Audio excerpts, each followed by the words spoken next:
Thank you. I'm Melissa Spencer. I'm the Emergency Management Coordinator up in Story County. I was asked to kind of just talk about what my agency does and the resources and tools that we use on a severe weather day. So coming to the office, you're driving in, bright and sunny day. One of the first things I usually do is check the weather. And this is what comes up. So I'm starting to think, okay, looking at, let's say it's Monday. According to this forecast, I'm looking, okay, 92 degrees, severe storms.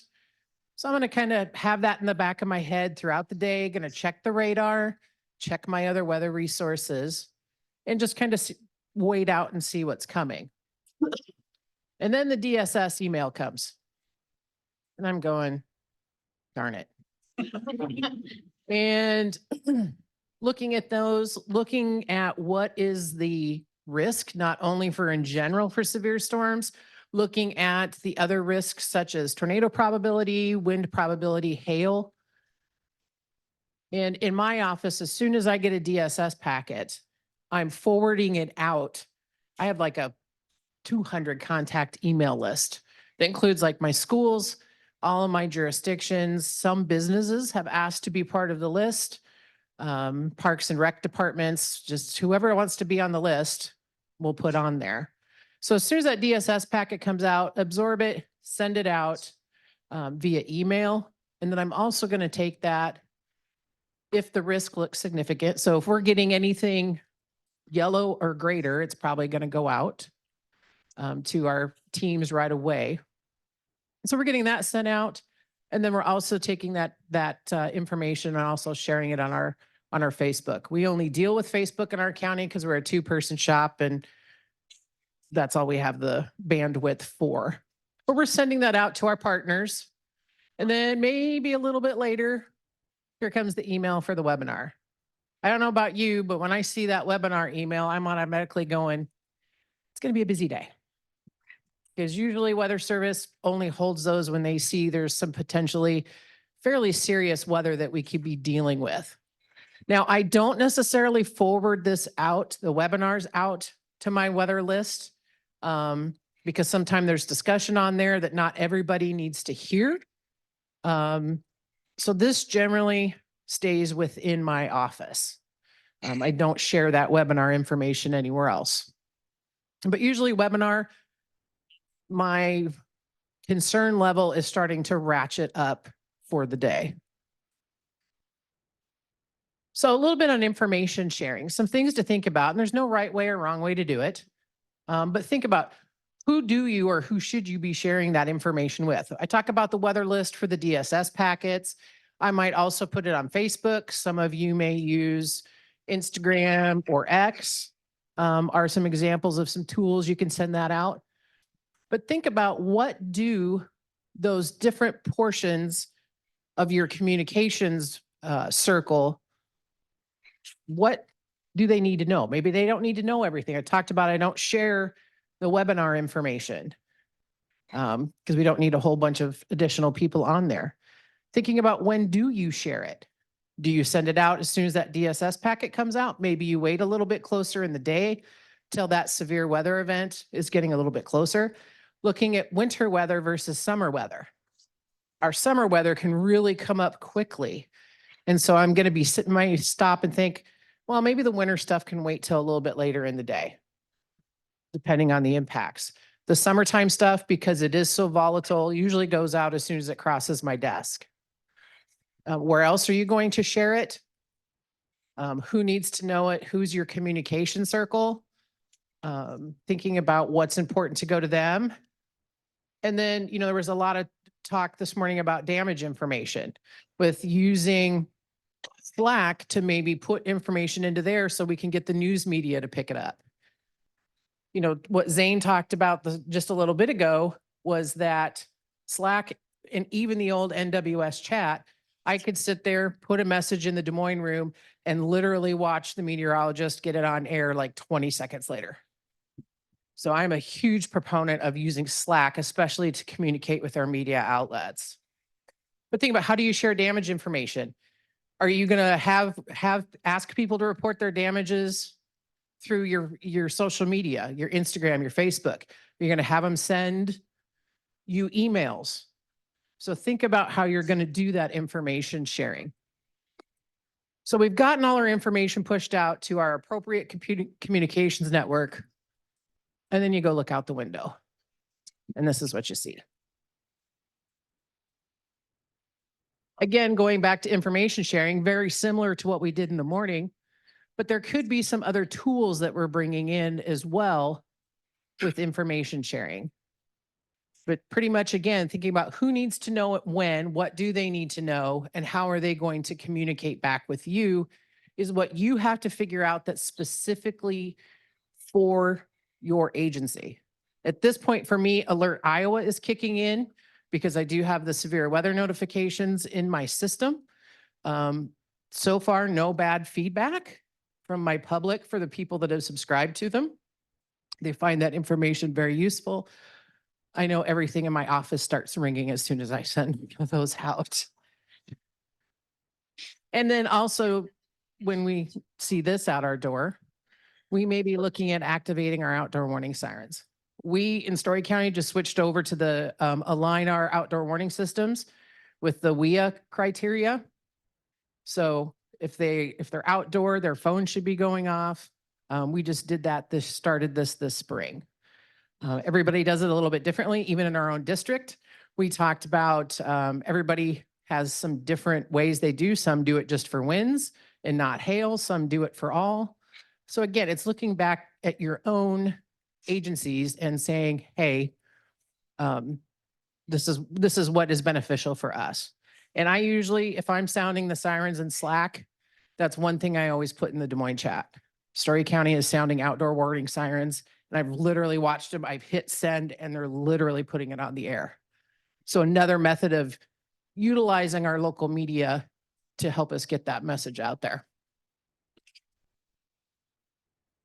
So this is kind of a little bit more for emergency managers. Some of us do things differently. You will not see me out on the side of the road standing in front of a tornado like that guy there. You will never see me do that. I'm usually, my office is in the basement, so I'm in a safe space. But even when I'm working from home after hours, I'm not going to be out in it until it passes through. We all use different tools, using our radios, we primarily use Micron. We aren't part of the ISIX group right now, maybe something we look at in the future, but some of the tools we're using our radios with Micron. We're monitoring radar, and it can be we use GR level 3 as one of our radars, but I also may have, and I'm going to give a plug to KCCI because that's whose radar I pull up. And we may be looking at radar. We're looking at our computers. We're monitoring Slack because I'm always looking downstream at what's coming at my county. I'm looking at what AJ is putting in Dallas County. I'm looking at Boone County. I may even be looking as far to the west as Greene County to know what's coming at me. But like I said, everybody does it differently. I won't be out in a storm. Just won't do it.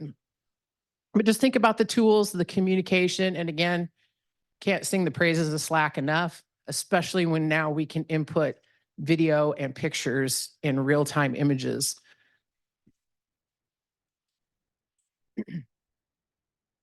So we can have a little bit of conversation if anybody wants to share how they do things. Again, no right or wrong way.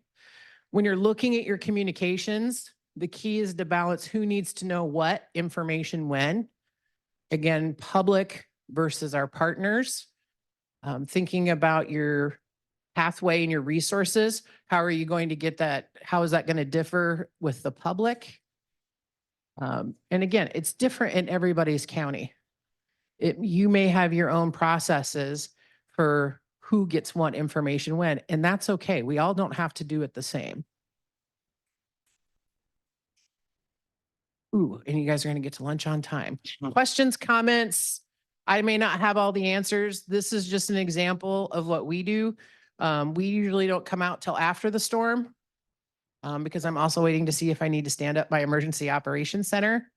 I've had help from surrounding coordinators. Thomas helped me with the windstorm that popped up out of nowhere up in Zeering. He called me and he says, "Do you want me to run down there?" I said, "Yeah," because the storm is between me and Ziering. I'm not going out in it until it passes. And so Thomas came down and looked and he says, yeah, you need to come up here. Okay. As soon as the storm gets away from me and Ziering, we'll be there. But any other best practices that anybody else uses? Anything different they do? AJ? I'll say just, we find a lot of value in monitoring the media also, because while we're feeding you guys Slack, you guys are feeding us, the public message, the viewer messages that you're getting. So we don't have that like direct line or the capacity to look at Facebook based on location or any of that sort of thing. So it is valuable for us to watch your coverage while it's going on, because we're missing that piece a lot of times. Yeah, and it seems like at times, at least in some of the experiences I've seen, is there's a lot of stuff that the public is sending in to the news stations that we never hear about. So there's images and things. It's like, okay, we know it went through this part of the county, but now people are sending their own pictures to the local television channels and they're going on the air and it's like, oh, didn't know that part of the county got hit. Yeah, so exactly. I'll have one or two of the news channels up usually when we're doing storm events as well. Yes. And I know we try our best when we get a moment that we can, if we get a viewer photo or report, to type it into the chat at least, to let you guys know. So we do try to do that. And I've seen it back and forth from everybody on that. Question for you. Yeah. Photos that emergency management may put in Slack or NWS, is that something that news stations, is that considered public where we could use that photo, like save that photo? Yeah, I think if we're putting it in the Des Moines chat, yeah, I think it's pretty much fair game at that point. Whether it's one of our pictures or somebody has sent us something. I don't get too many pictures texted or emailed to me on storm days. They may share something. People tend to like to share stuff on our social media, you know, the Facebook and stuff like that. More than getting, but if we're putting it in the Des Moines regular chat, in my opinion, it's fair game at that point. Yeah. Now, I always do try to remove, I had a great picture of some hail, but I had a little kid in it. So I just blacked out the kid before I shared that publicly. But yeah, if it's in the regular chat room, I think it's fair game. Yeah, and so if any emergency management, if you're taking pictures and you're on Slack on your phone and can send those in the moment, that's would be awesome too. If it left my phone, that means that it's all public. Mhm. And would you guys source the EMA? Yeah, on- whoever it came from in the chat. And if I have time, I will generally try to put a note with the picture to say, hey, this came from such and such a person. So they do get credit for it. But if they're putting it on my Facebook or sending it to me in an email, it's public at that point. If it's coming from an individual in our communities. Yes. Thanks, Melissa. So you mentioned that Ziering storm from a couple of years ago. So one of the things we did after that, if you recall, it was you and Thomas, we did kind of a post-event review on radar that kind of showed kind of what went into that storm. Can you comment if you thought that was useful? We've considered doing more of those with EMA folks. I think it's really hugely useful when we have those unexpected or unforecast, because there was really nothing forecast for that day. We had a really strong little supercell that materialized almost instantly and blew through the town of Ziering. It did some pretty extensive damage. Caught me by surprise. Think it caught Thomas by surprise too that day. Sitting down and going back, because we had a lot of questions from the public. Well, why didn't we know about this ahead of time? And so sitting down with you guys from the Weather Service was hugely beneficial, because we could go back and tell our people, look, this thing came out of nowhere. It was one of those things that there just wasn't enough time to get ahead of it. You know, and usually if you can, so yeah, I found it really benefit when we sat down and talked through that event. You know, most of your normal where we've got a DSS packet that's just saying, hey, at some point this day, maybe not, but for those really strange oddball things that happen, come out of nowhere. Yeah, I find it as an emergency manager hugely beneficial. And that really does help, because that one and the derecho, Mhm. I'm sitting in my office and then the warning comes on and like, where the heck did that come from? Oh, I'm exactly. trying to get from my office to the other side of the county because I'm the opposite of you. Mhm. And it's like a 20-minute drive. I Mhm. mean, I have to really push. Yeah, Zeering was over like there to see what's almost going dead in on. the middle between you and I Yes. that day. Yes. Yeah. Yeah. So I do think for those unexpected events, yes, I would find it beneficial that you would, you could offer that, say, hey, let's sit down and talk about what happened that day. I think most emergency managers would probably take advantage of that. I just have a question because I also use the GR level 3. Yeah, GR level 3. So at some point that going back and seeing what you guys were seeing Mhm. and what we missed. We're not gonna be meteorologists, but at least it lets us know, oh, duh, that was maybe I should have seen that coming. Well, and for us, at least in my shop, unless when I'm looking at those weather forecasts and looking the DSS packet, I'm really paying attention to the timing because I won't necessarily have my radar sitting up and running all day in the background. As we start getting near that event, or I start seeing weather service warnings coming out for the counties surrounding me, then I might start kicking on the radar. So that is that's something that's helpful. So that's probably another thing, Melissa, because we just talked about that back here and apparently there was a tornado went through Blairsburg. But it Went through never, Tim's, yeah. did that come out as a warned out of your Alert Iowa? Because I have all the surrounding counties on my Alert Iowa and nothing came out. There's no warning I think that one just came out of nowhere. Okay, because that was like, I mean, I'm probably the geekiest weather guy in the room. Because I have radars, multiple radars up on my screen all day. You're better than me. But we all do it a little bit differently. I mean, I know there's a lot of folks that like to go out and chase snow. I've been almost struck by lightning too many times. You will not see me in a storm. Nothing doesn't matter. I'd like to at least enjoy retirement someday. But yeah, we all do differently. Like just last Sunday afternoon, we got issued a tornado warning and the storm was right on top of us. I not seeing it coming and I'm like, Thomas, I get all the alerts from the counties around me so I can start paying attention at that point in time because I do go out. And then all of a sudden when I'm sitting in my fat boy chair watching TV and I get a tornado warning and it's like, I'm already behind the 8 ball. Mhm. So yeah, that's. Because I do feel, it is completely different between EMs. But, I'm a 24/7, so Brooke, when you were talking about bringing a phone at 3 AM, you're never gonna get, I don't care, you're gonna get, oh crap. You need to wake up and look at what's going on. Yeah. So like I said, there's no right or wrong way. We all do it a little bit differently. We all use pretty similar tools, it seems like, as I've talked to people over the years. But you do truly have to tailor it for your county. I've gotten just in the habit, if there's anything significant, roads blocked, we're sounding outdoor warning sirens, roads are impassable. I usually put that in the full Des Moines chat.